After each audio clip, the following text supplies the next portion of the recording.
नमस्कार मित्रांनो, या सेशनमध्ये आपल्याला आता गुप्तोत्तर काळ याच्याविषयीची माहिती बघायची आहे। आता बघा, हा मॅप तुम्हाला दिसतोय आणि मुख्यतः हा सम्राट हर्षवर्धन याचा आपण फोटो घेतलेला आहे आणि यात थोडा फोटो लो क्वालिटी आहे कारण आता गुगलवर जास्त फोटो याच्यात उपलब्ध नाही आहेत। सम्राट हर्षवर्धनचा हा बघा, या इतक्या प्रदेशावर त्याचं राज्य होतं, म्हणजे उत्तर भारतावर याचं वर्चस्व होतं असं आपल्याला दिसतं। तर गुप्तोत्तर काळामध्ये अनेक प्रादेशिक सत्ता होत्या, त्या प्रादेशिक सत्तांविषयी आपल्याला आता ह्या सेशनमध्ये सगळी माहिती बघायची आहे। खूप अशी सिग्निफिकंट किंवा खूप मोठा असा हा चॅप्टर नाही आहे, छोटासा चॅप्टर आहे, 2 सेशनमध्ये आपला हा चॅप्टर संपतो। तर याच्यामधली जी काही फॅक्च्युअल माहिती आहे ज्याच्यावर ऑलरेडी प्रश्न आपण बघितलेले आहेत, ते प्रश्न या अशा छोट्या छोट्या फॅक्च्युअल माहितीवर विचारले जातात, त्याच्यामुळे छोटा जरी चॅप्टर असेल तर यातली फॅक्च्युअल माहिती मात्र इम्पॉर्टंट आहे। तर या भागावर या हर्षवर्धनाचं राज्य होतं, तर आता 1 बाय 1 या संपूर्ण माहिती बघूयात। पहिलं, हर्षवर्धनाचा काळ, ठीक आहे। गुप्त साम्राज्य साधारणतः 550च्या पुढे, ठीक आहे, अंदाजे बरं का, कमी एक्झॅक्ट नाही, अंदाजे 550च्या पुढे गुप्त साम्राज्य दुबळं झालं, ते कमकुवत झालं कारण सतत हुनांचे आक्रमण होत होते, आर्थिक प्रॉब्लेम होते, सरंजामदारांचे इश्यू होते, ठीक आहे, आणि त्यांचे वारस पण तितके काही कॅपेबल नव्हते। या सगळ्यांमुळे गुप्त साम्राज्याचा ऱ्हास झाला। मग त्या पुढच्या काळामध्ये वेगवेगळ्या प्रादेशिक सत्ता आल्या, त्याच्यापैकी सर्वात महत्त्वाचा हे वर्धन घराणं, ठीक आहे, किंवा या घराण्याचा जो संस्थापक होता, ठीक आहे, त्याचं पुष्यभूती होतं, त्याला पुष्यभूती घराणे असं सुद्धा म्हटलं जातं। बघूयात, बघा, गुप्त साम्राज्य दुबळे झाल्यानंतर अनेक प्रादेशिक सत्ता आल्या, यामध्ये ठाणेश्वर, ठीक आहे, हे हरियाणामध्ये आहे, इथे वर्धन घराणं। गंगा यमुना दोआबच्या प्रदेशामध्ये मौखारी, याच्यावर ऑलरेडी एक प्रश्न आलेला आहे, ठीक आहे। सौराष्ट्रामध्ये मेत्रक किंवा मैत्रक असं त्यांना म्हटलं जातं। असे वेगवेगळे घराणे पुढे आले ज्यांनी उत्तर भारतामध्ये आपल्या सत्ता स्थापन केल्या। यापैकी वर्धन घराणं पुढे प्रबल बनलं। या वर्धन घराण्याचा संस्थापक किंवा काही ठिकाणी मूळ पुरुष असा शब्द वापरला जातो। मूळ पुरुष हा पुष्यभूती हा होता, ठीक आहे। प्रभाकर वर्धन हा या राजाच्या राज्यधोरणापासून त्यांना वर्धन घराणं त्यांनी प्रभावी बनलं किंवा ताकदवान बनलं, ठीक आहे। ही जी मुद्रा तुम्हाला दिसते की 2 काहीतरी प्राणी आहेत, मे बी ते घोडा असेल किंवा गेंडा असेल, काय असेल, तर एकाच्या 2 तोंड त्याला दाखवलेत आणि हे चित्र पुष्यभूती घराण्याविषयीचं एक महत्त्वाचं चित्र आहे जे नॅशनल म्युझियममध्ये ठेवलेलं आहे, ठीक आहे। मग या सगळ्यांपैकी हर्षवर्धन हा या घराण्यातला सर्वात प्रभावी किंवा नोंद शासक आहे, ठीक आहे, आणि या गुप्तोत्तर काळातला सर्वात महत्त्वाचा शासक हा हर्षवर्धन हाच आहे, ठीक आहे। तर हर्षवर्धनला शीलादित्य, ठीक आहे, म्हणजे इतर सत्तांचा नाश करणारा या अर्थाने ते वापरलं जातं। याने नर्मदा नदी ते नेपाळ, ठीक आहे, आणि सौराष्ट्र ते बंगाल असं संपूर्ण उत्तर भारतावर त्यांना आपलं वर्चस्व प्रस्थापित केलं होतं, ठीक आहे। याला कोणताही वारस नव्हता, याच्यामुळे याच्यानंतर राज्याचं विघटन झालं, ठीक आहे, कोणतरी सत्ता टेक ओव्हर केलेली असेल वगैरे वगैरे, पण ते काही खूप सिग्निफिकंट आपल्या अभ्यासाच्या दृष्टिकोनातनं नाही आहे। आपल्या अभ्यासाच्या दृष्टिकोनातनं हा हर्षवर्धन सिग्निफिकंट आहे। आता हर्षवर्धनचे समकालीन शासक, याच्यावर एक प्रश्न ऑलरेडी एमपीसीने विचारलेला आहे बघा, कोण कोण होते? भास्कर वर्मन हा कामरूप, म्हणजे आजचं जे आसामचा प्रदेश आहे त्या भागामध्ये हे कामरूप राज्य होतं, ठीक आहे। शशांक हा गौड शासक होता, ठीक आहे, अगेन पूर्व भारतामध्ये होतं। या शशांकनेच बघा बौद्ध गया येथील बोधिवृक्ष यानं तोडलं होतं, ठीक आहे। त्यानंतर पुलकेशिन दुसरा हा चालुक्य घराण्याचा शासक होता आणि ध्रुवसेन दुसरा हा वल्लभी इथला चालुक्य शासक होता, ठीक आहे। चालुक्याच्या अनेक शाखा होत्या, ते आपण पुढे बघूयात। तर हे याचे समकालीन शासक होते, ठीक आहे। बाणा भट्ट याने लिहिलेल्या हर्षचरित्र या ग्रंथामधून हर्षाच्या कारकिर्दीची आणि थोड्या जुन्या काळाची सुद्धा माहिती त्याच्यातनं मिळते। ह्युएन त्सांग हा एक परकीय प्रवासी, खूप सिग्निफिकंट आहे, ठीक आहे। गुप्त काळामध्ये आला होता चंद्रगुप्त दुसऱ्याच्या दरबारात, तो कोण होता? फाहियान, ठीक आहे, किंवा एकत्र सुद्धा लिहितात। आणि हा कोण आहे? ह्युएन त्सांग, एक इत्सिंग नावाचा आला होता। तर पैकी हा जो ह्युएन त्सांग आहे हा हर्षवर्धनच्या काळात तो भारतामध्ये आला होता, तो बौद्ध धर्माचा अनुयायी होता आणि हर्षाबद्दल बरीच माहिती त्याच्या प्रवास वर्णनातून आपल्याला मिळते। तो एकूण 8 वर्ष हर्षवर्धनच्या दरबारात सुद्धा होता. हर्षवर्धन ह्याच्यावरनं इतका प्रभावित झालेला होता की त्यानं बघा हर्षवर्धनने काय केलं होतं, त्याच्या प्रभावानं या ह्युएन सांगच्या प्रभावानं बौद्ध धर्म त्यानं स्वीकारला होता. बौद्ध धर्म हर्षवर्धनने याच्या प्रभावातनं स्वीकारलेला होता. ठीक आहे. हा हर्षवर्धन जो होता त्याचं राज्य काश्मीर, राजस्थान, पंजाब, उत्तर प्रदेश, बिहार, ओरिसा या प्रदेशावर त्याचं प्रत्यक्ष राज्य होतं. इतर काही एरियांवर त्याचे मांडलिक किंवा त्याचे सरदार तिथं राज्य करायचं. ठीक आहे. त्यांचं प्रभुत्व त्या लोकांनी स्वीकारलेलं होतं. ठीक आहे. हर्षवर्धन त्याच्या संपूर्ण आयुष्यात फक्त एक युद्ध हारला होता. ठीक आहे. एकच युद्ध हारला होता. तो कोणासोबत, तर पुलकेशिन दुसरा या शासकाबद्दल, चालुक्य शासक होता, त्याच्याबद्दल तो युद्ध हरला होता. त्याला नर्मदाच्या दक्षिणेकडे काही आपल्या साम्राज्याचा विस्तार करता आलेला नव्हता. चालुक्य साहित्यात हर्षवर्धनला सकल उत्तर पथेश्वर काय म्हटलंय, सकल उत्तर पथेश्वर, याच्यावर प्रश्न येऊ शकतो. सिग्निफिकंट असा मुद्दा आहे. ठीक आहे. सकल उत्तर पथेश्वर म्हणजे काय की संपूर्ण उत्तर पथाचा मालक. ठीक आहे. संपूर्ण उत्तर पथाचा स्वामी असा त्याचा उल्लेख केलेला आहे. ठीक आहे. ओड्रा, कोंगोडा आणि कलिंग विजयानंतर त्याने ही पदवी स्वीकारलेली होती. ठीक आहे. एमपीएससीला काय असतं, अशा अवघड फॅक्ट्समध्ये खूप इंटरेस्ट असतो.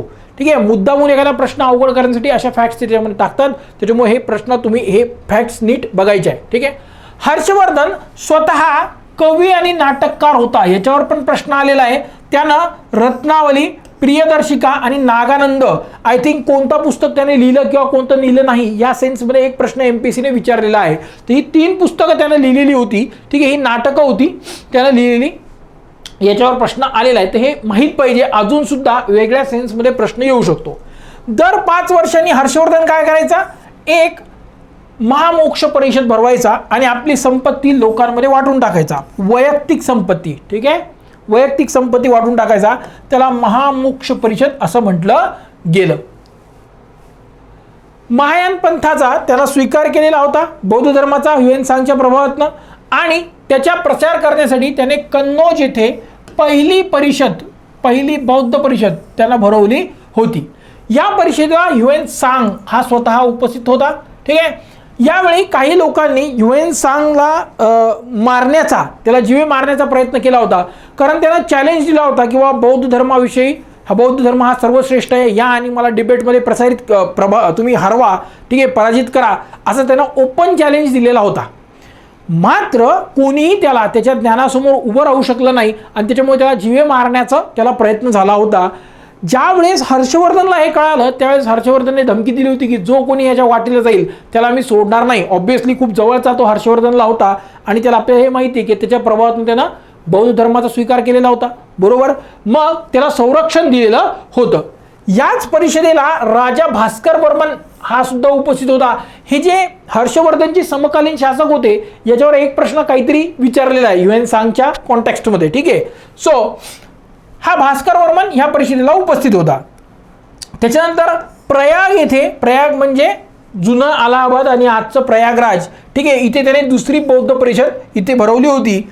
याने हर्षवर्धनने आपली बहीण राजश्री हिच्यासोबत मिळून राज्य केलं. बहीण आणि भावांनी मिळून एकत्र राज्य चालवणं असा दाखला इतिहासामध्ये आपल्याला क्वचितच मिळतो आणि हा त्याचा एक एक्झाम्पल आहे. ठीक आहे. म्हणजे दुसरा कुठे मी तरी अजून वाचलेला नाहीये. ठीक आहे.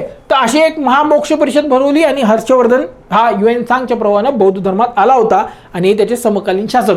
या फॅक्ट्स आपल्याला माहीत असणं आवश्यक असतं. ठीक आहे. कन्नौज ही हर्षवर्धनची राजधानी होती. झालं काय की या काळामध्ये कन्नौज, पाटलीपुत्र शहराचं महत्त्व गुप्त काळानंतर कमी झालं आणि कन्नौज हे भारताचं सत्ता केंद्र बनलं होतं. ठीक आहे. पुढे बराच काळ कन्नौजचं हे महत्त्व कायम राहिलं.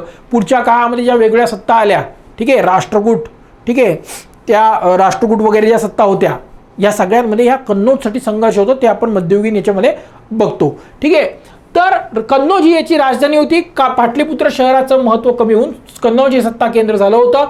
पूर्व भारतात हर्षवर्धनला शशांक गौड याच्याशी सामना करावा लागला. ते दोघं एकदम कट्टूर शत्रू होते आणि शशांक गौडने बोधी वृक्ष तोडलं होतं. ठीक आहे. बोधी वृक्ष या शशांक गौडने तोडलं होतं जे बौद्ध गया इथे होतं. ह्युएन सांग हा जो होता हा चिनी प्रवासी होता. 629 मध्ये तो भारतामध्ये आला होता आणि 645ला तो इथून परत गेला. ठीक आहे. नालंदा विद्यापीठामध्ये अभ्यास करण्यासाठी आला होता. इथं अभ्यास करणे बौद्ध धर्माचा आणि इथून ग्रंथांचं संकलन करून परत घेऊन जाणे हा त्याचा उद्देश होता. ठीक आहे. आणि याच्याच प्रभावातून हर्षवर्धननं बौद्ध धर्माचा स्वीकार केलेला होता.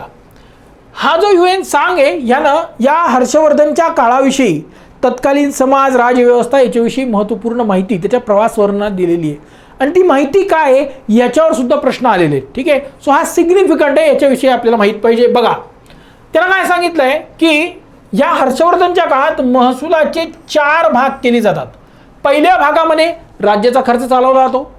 दुसऱ्या भागामध्ये कलाकार आणि विद्वान यांना राजाश्रय दिला जातो. तिसरा भाग याच्यामध्ये शासकीय अधिकाऱ्यांच्या पगार याचा व्यवस्था केली जाते. आणि चौथ्या भागाचा धार्मिक कार्यासाठी दान वगैरे देण्यासाठी याचा उपयोग होतो. ठीक आहे. याचा अर्थ त्या काळामध्ये पैसा कसा खर्च करायचा बघा. कलाकारांनी विद्वान यांना 50% आपल्याला वेटेज दिसतोय. अधिकारी कलाकार विद्वान यांना, धार्मिक कार्य यांना अगेन 25% आणि बाकीचं प्रशासन राजाचा खर्च 25%. असं सगळं एकूण आपल्याला गणित त्या काळातलं याने सांगितलेलं आहे. ठीक आहे. चोरी आणि दरोडीखोरी हा दुसरा सर्वात गंभीर गुन्हा मानला जातो असं त्यानं सांगितलं होतं.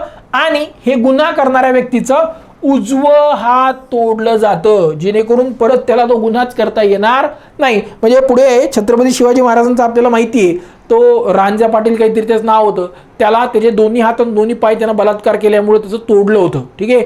तर ही परंपरा, या प्रकारची शिक्षा देण्याची परंपरा आपल्याकडे जुनी आहे. त्याचा हा एक दाखला आपल्याला दिसतो. ठीक आहे. अस्पृश्य लोक शहराच्या बाहेर राहतात. आता हा एक सिग्निफिकंट आहे. आज सुद्धा काही गावांमध्ये बघा अस्पृश्य समाजातली लोक ह्यांची वस्ती वेगळी ठेवली जाते, वेगळी वस्ती असते. बऱ्याच गावामध्ये आज सुद्धा आहे. महाराष्ट्रात प्रमाण आता अलीकडच्या 20-30 वर्षांमध्ये खूप कमी झालंय, पण अजूनही काही ठिकाणी ते प्रमाण आहे. उत्तर भारतामध्ये अस्पृश्यता अजूनही पाळली जाते बऱ्याच प्रमाणात, पण अशी वस्ती वगैरे असते का नाही हे मला माहीत नाहीये. पण महाराष्ट्रात काही ठिकाणी अशी वस्ती अजून सुद्धा आहे. अस्पृश्य लोक शहराबाहेर येतात. जर त्यांना शहरामध्ये यायचं असेल तर ते आपल्या येण्याची सूचना मोठ्याने ओरडून देतात. ठीक आहे. कारण त्यांच्या सावलीच्या स्पर्शाने सुद्धा काय होतं, व्यक्ती अपवित्र होतं असं मानलं जातं. चांडाळाबद्दल सुद्धा त्यांना सांगितलेलं आहे. ठीक आहे. आपल्याकडे अशी परंपरा आहे की एखाद्या अस्पृश्य व्यक्तीची सावली जरा पडली तरी आपण अशुद्ध होतो. मग सगळे ते सोहळे आंघोळ करा, ह्याव करा, तेव्हा करा, ते सगळे सोहळे त्याच्यामध्ये आले. इथपर्यंत भेदभाव आपल्या समाजामध्ये रुजला होता. आता बघा प्राचीन काळ हळूहळू संपतोय आणि मध्ययुगीन काळ जो भारताच्या संस्कृतीचा आणि समाजाचा डिग्रेडेशनचा किंवा अधोगतीचा काळ आहे, ह्या काळाची सुरुवात ह्या अशा परंपरांमुळे झालेली आहे. आणि आता जसं जसं ह्या परंपरा ह्या अस्पृश्यता वगैरे मागे पडतील तसं तसं भारत विश्वगुरू बनण्याच्या दृष्टीने पुढे जाईल. ते कधी होईल, ज्यावेळेस आपला समाज एकसंध असेल त्याच वेळेस ते शक्य आहे. आणि त्या परंपरा आता या काळात होत्या असं ह्या ह्युएन सांग यानं सांगितलेलं आहे. बघा हा ह्युएन सांग अशा पद्धतीने भारतात आला. हा ह्युएन सांग आणि याच्या मागे याचं सामान आहे, वर छत्री सुद्धा घेऊन आलाय डोक्यावर बांधून, म्हणजे ऊन वगैरे पाऊस वगैरे लागणार नाही. त्याचं सगळं सामान ह्या पद्धतीने तो घेऊन आला होता. ठीक आहे. नालंदा विद्यापीठ हे महायान पंथाचं, बौद्ध पंथाचं प्रमुख शैक्षणिक केंद्र होतं. इथे 10,000 विद्यार्थ्यांचे शिक्षण घेण्याची व्यवस्था होती. नालंदा विद्यापीठाच्या खर्चासाठी 100 गावे दान दिल्याचा उल्लेख त्यानं केलेला आहे. काही ठिकाणी 20चा येतो, काही ठिकाणी 200चा येतो. ह्युएन सांगनं 100 गावांचं सांगितलेलं आहे. नंतर मी मागे पुढे ते 200 गावं असतील, वॉट एव्हर. ठीक आहे. पण नालंदा विद्यापीठामध्ये हा शिकला, ह्याचा या पुरावा आपल्याला दिसतो. ठीक आहे. आता पुढचं जे घराणं आहे ते आहे वाकाटक घराणं. ठीक आहे. हर्षवर्धनानंतर वाकाटक, त्याच समकालीन दक्षिण भारतामध्ये होतं. ठीक आहे. सातवाहन साम्राज्याच्या ऱ्हासानंतर महाराष्ट्रामध्ये वाकाटक घराणं आलं, म्हणजे हे गुप्तांच्या समकालीन आपल्याला दिसतं. ठीक आहे. वायुपुराण आणि बिदर ताम्रपट याच्यामध्ये हा विंध्य शक्ती हा वाकाटक घराण्याचा संस्थापक मानला जातो. हे संस्थापक वगैरे शेवटच्या राजाला इतकं महत्त्व नाही, पण संस्थापक जो असतो ना त्याला महत्त्व आहे. अनेक प्रश्न त्याच्यावर आल्याचं आपल्याला दिसतं. त्याच्यामुळे हे संस्थापक आपल्याला ह्या सत्तांचे माहीत पाहिजे. आणि त्यांचा काळ, विंध्यशक्ती आणि प्रवरसेन पहिला हे 2 प्रमुख शासक ह्या घराण्याचे होते. प्रवरसेनने साम्राज्याची विभागणी आपल्या 2 मुलांमध्ये केली होती, गौतमीपुत्र आणि सर्वसेन. या कॉन्टेक्स्टमध्ये एखादा प्रश्न तुम्हाला येऊ शकतो. याच्यापैकी गौतमीपुत्राची शाखा होती ती नंदीवर्धन इथे होती आणि दुसरी शाखा होती वत्सगुलम किंवा वाशिम इथे. ठीक आहे. तर महाराष्ट्रामध्येच हे बघा वाकाटकांचं आपल्याला शासन दिसतं. ठीक आहे. इकडे बघा, आणि ह्याच काळात इकडे कदंब, ठीक आहे, आणि इकडे कालभारी असं यांचं शासन दिसतंय, ठीक आहे, असे वेगळे, आणि इकडं गुप्तांचं शासन आपल्याला दिसतं, ठीक आहे. सो वाकाटकांचं महाराष्ट्राच्या खूप मोठ्या भागावर राज्य होतं. यांच्याच काळात अजंठा आणि एलोरा यांची कामं बऱ्याच प्रमाणात झालेली होती, ठीक आहे. वाकाटक एक सामंतशाहीचं राज्य होतं, ते स्वतः सुद्धा, ठीक आहे, ते स्वतः सुद्धा काही काळ कदंबांचे मे बी आपण म्हणूयात सरंजामदार ते असावेत. या काळामध्ये राजाला सुद्धा तर काही विकास कार्य करायचं असेल, जसं आजच्या काळामध्ये आपली जमीन अधिग्रहित केली जाते रोडसाठी किंवा धरणांसाठी, तर त्या काळात राजाला सुद्धा जमीन विकत घ्यावी लागायची. याचा पुरावा आपल्याला मिळतो. तो पुरावा मिळतो बघा की प्रवरसेन दुसरा याने रामटेक इथे मंदिराच्या बांधणीसाठी जमीन विकत घेतल्याचा उल्लेख आहे. म्हणजे जमीन राजाची आहे किंवा जबरदस्ती घेतली असं नाहीये, राजाला सुद्धा पैसे देऊन जमीन घ्यावी लागते. वाकाटक मे बी ब्राह्मण असावेत किंवा वैदिक धर्माचं पालन करत असावेत. वैदिक धर्माला त्यांनी आपल्याला काय दिसतं की मोठ्या प्रमाणात राजाश्रय दिलेला आहे. तरीही बौद्धांबद्दल त्यांनी सहिष्णू धोरण अवलंबलं. बघा अजंठा एलोराच्या ज्या गुफा आहेत त्यांचं बरंच काम ह्या काळात सुद्धा झालेलं आहे. जर त्यांनी काही विरोधी भूमिका घेतली असती तर हे काम होऊ शकलं असतं का? कारण त्याला प्रचंड पैसा आणि प्रचंड वेळ लागलेला आहे. तर ते झालं असतं का? ऑब्व्हियसली नाही, ठीक आहे. त्याच्यामुळे यांनी काय केलेलं आहे, यांनी बौद्धांना राजाश्रय काही प्रमाणात दिलाय असं दिसतं. आणि ह्याच काळात हळूहळू आपल्याकडे भक्तीचं महत्त्व वाढलं. ईश्वराप्रती संपूर्ण समर्पण या संकल्पनेचा ह्या काळात विस्तार हळूहळू होत गेला आणि ह्याच्यातूनच भागवत धर्माचा प्रसार झालेला आहे, ठीक आहे. आणि ह्याच काळात जैन धर्मामध्येही मूर्तीपूजेची मोठ्या प्रमाणात सुरुवात तिथे झालेली होती, ठीक आहे. तर हा प्रवरसेन दुसऱ्याच्या संबंधात हे चित्र आहे, ठीक आहे. ज्या प्रकारे गुगलवर सर्च केल्यावर तुम्हाला हे मिळेल. वाकाटक घराण्यामध्ये सर्वसेन नावाचा जो शासक होता, ठीक आहे, त्याने हरिविजय नावाचा ग्रंथ लिहिलेला होता, ठीक आहे. त्याला कृष्णाच्या जीवनावर आधारित हे महाकाव्य आहे, ठीक आहे. कृष्णाचे वेगवेगळे जीवन किंवा वेगवेगळे जे रूप आहेत त्याच्यावर त्याने ते लिहिलेलं आहे, ठीक आहे. कालिदास याने मेघदूत या ग्रंथाची निर्मिती वाकाटकांच्या दरबारात असतानाच केलेली होती आणि नंतर तो गुप्तांच्या दरबारात चंद्रगुप्त दुसऱ्याच्या दरबारात गेलेला होता. प्रवरसेन याने सेतुबंध या ग्रंथाची रचना त्याने केली होती. हे महाराष्ट्री प्राकृत भाषेमध्ये होतं आणि ह्याच्यातूनच पुढे मराठी भाषा, ठीक आहे, हिचा विकास झालेला आहे. महाराष्ट्री प्राकृतचं ते अपभ्रंश म्हणतात, ठीक आहे. त्यातनं पुढे हळूहळू मराठी भाषेचा विकास झाला. अजिंठा इथे वाकाटक काळात विविध लेण्यांची निर्मिती झाली, ज्या मुख्यतः बौद्ध आणि हिंदू या प्रकारच्या असतील, ठीक आहे. वाकाटक राजा त्यांचा मंत्री हरिसेनचा मंत्री वराहदेव याने अजिंठा येथील 16 क्रमांकाची लेणी त्यानं ती कोरून घेतली होती. भरपूर लेण्या आहेत, आय थिंक 30 एक काहीतरी तिथे लेण्या आहेत. त्यापैकी 16 क्रमांकाची लेणी या वराहदेव याने कोरून घेतली होती. आणि मी तुम्हाला एकदा सांगितलं होतं अजंताचं हे अजंता इथल हे बघा, हे बुद्धा पद्मपाणी, ठीक आहे. काय पद्मपाणी हे काय बोधिसत्व आहे, ठीक आहे. तर हे बोधिसत्वाचं हे चित्र आहे, गौतम बुद्ध आणि त्यांच्या हातात इथं पद्म आहे. ह्याच्यात या फोटोमध्ये नीट दिसत नाही, पण तुम्ही गुगलवर सर्च केलं तुम्हाला ते दिसेल, ठीक आहे. तर व्यवस्थित बघून या. पुढचं आहे काश्मीरचे कारकोट घराणं, ठीक आहे. आता इथे बघा हा जो मॅप आहे, ठीक आहे, याच्यामध्ये मुख्यतः असं हे जे काश्मीरचा रिजन आहे तिथेच त्यांचं मुख्यतः राज्य होतं. हे काही काळ होतं, जास्त काळ काही टिकलेलं नाहीये. बघा इसवी सन 7वे ते 9वे शतक काश्मीरवर या घराण्याचं कारकोट घराण्याचं राज्य होतं. आणि ह्युएन हा सुद्धा या कारकोट साम्राज्याची त्यानं माहिती दिलेली आहे. तर या ह्युएन सांगनं कोणाची माहिती दिलेली आहे? ऑब्विसली तो आलाय तर हर्षवर्धनची, हे कारकोटची, ठीक आहे. नंतर वेगवेगळ्या सत्तांची त्यांना माहिती दिलेली आहे. याच्यावर सुद्धा एखादा प्रश्न येऊ शकतो, ठीक आहे. तसंच कल्हण ह्यानं लिहिलेल्या राजतरंगिणी या ग्रंथातून सुद्धा कारकोट घराण्याची माहिती मिळते. आता हे राजतरंगिणी म्हणजे काय? राजांची वंशावळ किंवा राजांची नदी, ठीक आहे. हे आय थिंक 8 का 10 व्हॉल्युम्समध्ये ह्यानं हे लिहिलेलं आहे. पार रामायण महाभारत काळापासून ते मग त्याच्या लौकिक काळापर्यंत त्यानं माहिती त्याच्यामध्ये दिली. देशातले वेगवेगळे घराणे त्यांचं वगैरे माहिती यानं दिलेली आहे, ठीक आहे. त्याचा स्रोत वगैरे काय होतं हे माहीत नाही. परंतु हा राजतरंगिणी खूप महत्त्वाचा ग्रंथ आहे. कशासाठी? तर ऐतिहासिक सेन्समध्ये जिथे काळ वगैरे एक्झॅक्ट सांगावा लागतो त्या सेन्समध्ये लिहिलेलं हे भारतातलं पहिलं ग्रंथ आहे. याच्या अगोदर एक्झॅक्ट काळ किंवा वगैरे मेन्शन केलेला आहे असा ग्रंथ आपल्याला आढळत नाही. तर हा त्या प्रकारचा ग्रंथ आहे. ठीक आहे. दुर्लभ वर्धन हा या घराण्याचा संस्थापक, कारकोट घराण्याचा संस्थापक मानला जातो. आता वर्धने त्या अंशी हे काही या हर्षवर्धनचे वगैरे मे बी काही त्यांचं रिलेशन असेल असं मानते, पण एक्झॅक्ट असं काही इस्टॅब्लिश झालेलं नाहीये. ठीक आहे. तर या दुर्लभ वर्धन याचा नातू ललितादित्य याने तुर्कांना हरवलं होतं, तुर्कांना पळून लावलं होतं असा काही ठिकाणी उल्लेख इथे येतो.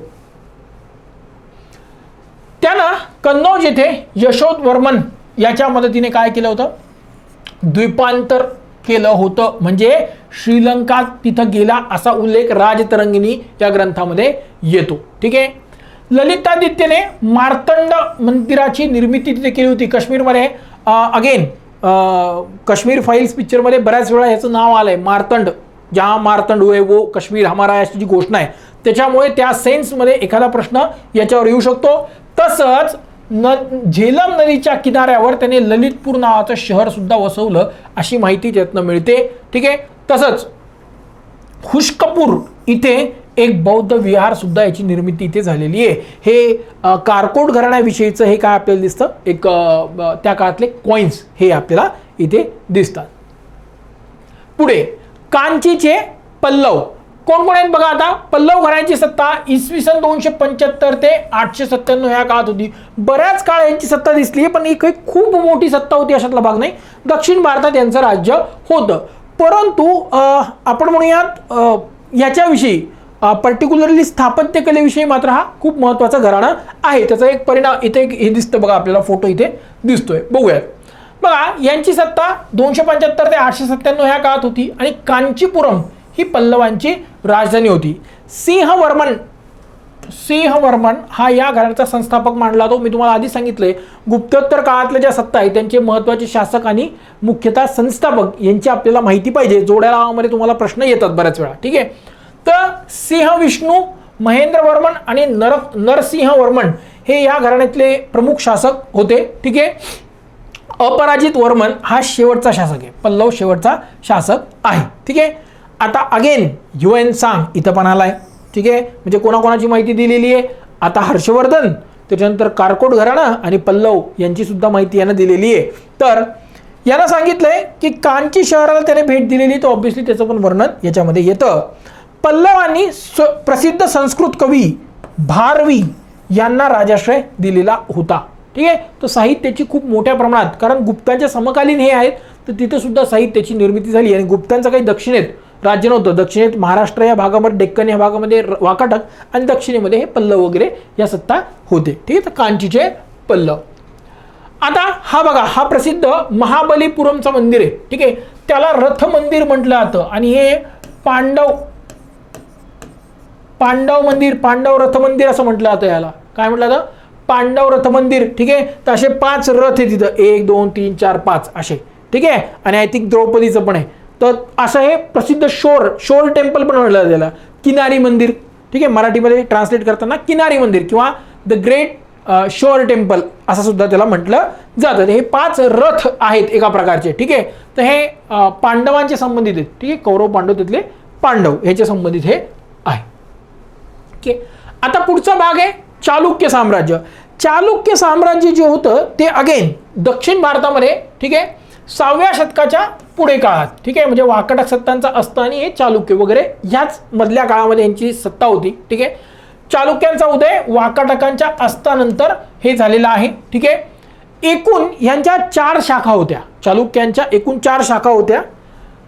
बदामीचे चालुक्य ही मूळ शाखा आहे आणि यांच्यातनं बाकीच्या 3 शाखा तयार झाल्यात. कल्याणीचे चालुक्य, वेंगीचे चालुक्य आणि अन्निलवाडचे चालुक्य अशा 4 प्रमुख चालुक्य शाखा होत्या. अन्निलवाड हे गुजरातमध्ये, हे बाकी 3 आपल्या दक्षिण भारतामध्ये, महाराष्ट्र आणि दक्षिण भारतामध्ये आहेत. ठीक आहे. पहिली शाखा बघा, हे बघा चालुक्यांचं इथं हा प्रदेश. ठीक आहे. नंतरच्या काळात हे अन्निलवाड म्हणजे गुजरातमध्ये सुद्धा आले. तर पहिलं आहे बादामीचे चालुक्य. वाकाटकांनंतर बदामीलाच वातापी असं म्हटलं जातं. या चालुक्यांनी महाराष्ट्रावर राज्य केलं. म्हणजे बघा, सातवाहनानंतर वाकाटक आणि वाकाटकांनंतर आता चालुक्य आणि चालुक्यांनंतर पुढे आले राष्ट्रकूट. अशा कंटिन्युअस सत्ता या महाराष्ट्रात आपल्याला दिसतात. राष्ट्रकूटानंतर मग पुढे आले यादव, यादवानंतर मग वेगळ्या बहामनशाही वगैरे वगैरे ते लोक आले, ठीक आहे, निजामशाही, आणि मग मराठा साम्राज्य. असा एक पूर्ण काळ आपल्याला एक लॉजिकली क्रोनॉलॉजिकली आपल्याला माहीत पाहिजे, ठीक आहे. तर हे बदामीच्या चालुक्यांनी महाराष्ट्रावर राज्य केलं. ते कदंबांचे सामंत होते. कदंबा राज्य बघा, कर्नाटकाच्या ज्या बस असतात काही ठिकाणी कदंबा असं लिहिलेलं असतं, कारण तिकडे कदंबांचं राज्य होतं, ठीक आहे. कदंबांची सत्ता लयास गेल्यावर चालुक्यांनी आपली सत्ता तिथे हे स्ट्रॉंग केली, आपलं वर्चस्व त्या एरियावर वाढवलं. या घराण्यात जयसिंह, पुलकेशी पहिला, कीर्तिवर्मन पहिला, मंगलेश, पुलकेशी दुसरा आणि विक्रमादित्य इत्यादी महत्त्वाचे शासक या काळामध्ये होते. पुलकेशी पहिला याने पृथ्वीवल्लभ, ठीक आहे, आणि सत्याश्रय हा उपाध्या घेतलेल्या होत्या. हा पुलकेशी पहिला हा महत्त्वाचा आहे, याच्यावर प्रश्न येऊ शकतो. पुलकेशी दुसरा हा सुद्धा सिग्निफिकंट आहे. याच्या दरबारातला कवी रवी कीर्ती, ठीक आहे, याने याच्या रचनांमधून आपल्याला या पुलकेशी दुसऱ्याच्या विविध पराक्रमांची माहिती आपल्याला मिळते. तर हे महत्त्वाचे दोन, पुलकेशी पहिला आणि दुसरा, ह्याच्याबद्दल आपल्याला माहिती असणं आवश्यक आहे. पुढचा आहे कल्याणीची चालुक्य. हे चालुक्य मध्ययुगात मोडतात. हे प्राचीन मधले नाहीत, मध्ययुगात मोडतात, ठीक आहे. यांना पश्चिम चालुक्य, वेस्टर्न चालुक्याच असं सुद्धा म्हटलं जातं, ठीक आहे. तैलाप आणि सोमेश्वर हे या घराण्यातले दोन प्रमुख शासक होते, ठीक आहे. देवगिरीच्या यादवांनी हल्ला करून यांची सत्ता नष्ट केली, ठीक आहे. वेंगीचे चालुक्य हे बदामीच्या चालुक्यांचे वारसदार होते. त्यांना पूर्व चालुक्य, ठीक आहे, ईस्टर्न चालुक्याच असं सुद्धा म्हटलं जातं. मग प्रश्न येईल, पूर्व चालुक्यांची राजधानी कुठे होती? तर ठीक आहे, वेंगी, ठीक आहे. विष्णुवर्धन हा या घराण्याचा संस्थापक होता, ठीक आहे, आणि चोलांनी यांना हरवलं आणि आपली सत्ता स्थापन केली. जे चोल प्राचीन काळात होते त्यांचं पुनरुज्जीवन झालेलं आहे मध्ययुगीन काळात. त्या चौलांनी यांना हरवलं आणि आपली सत्ता पुन्हा इस्टॅब्लिश केली. चौथा भाग आहे अनिलवाडचे चालुक्य किंवा त्यांना सोळंकी असं सुद्धा म्हटलं जातं. गुजरातच्या काठियावाड प्रांतावर यांची सत्ता होती, ठीक आहे. मूलराज हा या घराण्याचा संस्थापक समजला जातो आणि याच्याच काळात गझनीच्या महमूदने भारतातील सोमनाथ मंदिरावर हल्ला केलेला होता, ठीक आहे. त्यानं साधारणतः 1011व्या शतकामध्ये 1026 पर्यंत वेगवेगळ्या वेळी 17 वेळा भारतावर हल्ले केले आणि भारताला लुटून त्यानं नेलं.